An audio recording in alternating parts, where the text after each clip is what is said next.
তুমি একা কেন? হ্যাঁ, তোমার সঙ্গীরা কোথায়? বৃষ্টি তাই বাসায় গেছে। হ্যাঁ, বাকবাকুম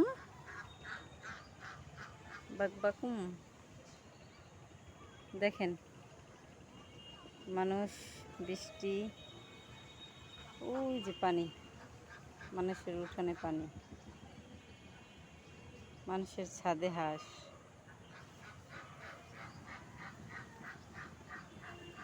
ছাদে বসেও মানুষ হাঁস পালে। কই গেলি হাঁস? ওই যে দুইটা হাঁস ছিল, আরেকটা হাঁস কই গেল? ওরেই ডাকতেছে, ও পাচ্ছে না। আসো। এটাকে কি হাঁস বলে? আল্লাহ হাফেজ।